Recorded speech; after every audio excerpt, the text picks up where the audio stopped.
என் நெஞ்சில் குடியிருக்கும் என்னுடைய தோழர்களுக்கும் தோழிகளுக்கும் என்னுடைய வணக்கம் வணக்கம் வணக்கம்.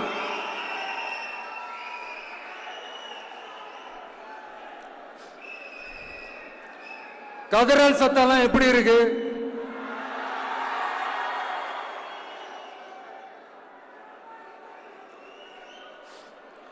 தமிழுக்கு அமுதென்று பேர், அந்த தமிழ் இன்ப தமிழங்கள் உயிருக்கு நேர்.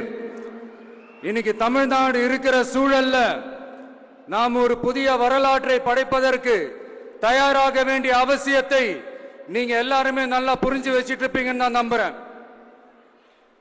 அரசியல்னா என்னங்க? ஒவ்வொரு குடும்பமும் நல்லா வாழணும்னு நினைக்கிறது அரசியலா? இல்ல ஒரே ஒரு குடும்பம் மட்டும் தமிழ்நாட்டை சொரண்டி நல்லா வாழணும்னு நினைக்கிறது அரசியலா? நீங்களே சொல்லுங்க, எது அரசியல்?